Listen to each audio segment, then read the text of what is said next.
Bonjour à tous, aujourd'hui nous allons nous intéresser à l'emplacement du drapeau. Finalité de chaque trou est là où tout se joue. Golfiquement, c'est cet emplacement qui sera déterminant pour la difficulté de chaque trou. Du côté terrain, c'est le respect du tapis végétal et donc de la qualité de putting qui est en jeu. En effet, il suffit d'observer le piétinement d'uniquement 2 parties de 3 golfeurs pour se rendre compte de l'impact que peuvent avoir cette surfréquentation.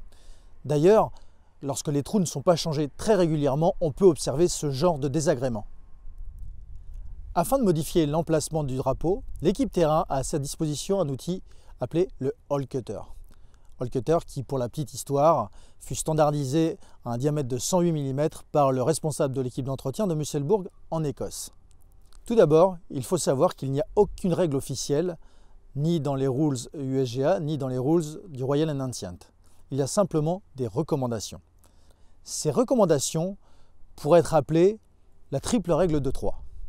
En effet, nous essaierons de placer le nouveau trou à plus de 3 pas d'un ancien trou, à plus de 3 pas d'un bord de green et à plus de 3 pas d'une cassure. À l'aide de ces 3 recommandations, il ne restera plus au greenkeeper qu'à œuvrer, avec un peu d'énergie et beaucoup de précision afin que cette opération soit invisible à la remise de l'ancien trou. Il finira par un relevé, si nécessaire pour une compétition comme sur les grands tournois, un relevé de la position exacte du drapeau.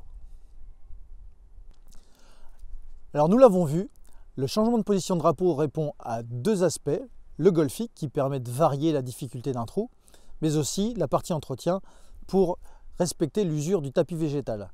Alors nous comptons sur vous pour ne pas traîner les pieds autour du trou et ne pas relever vos balles avec le putter comme on le voit trop souvent.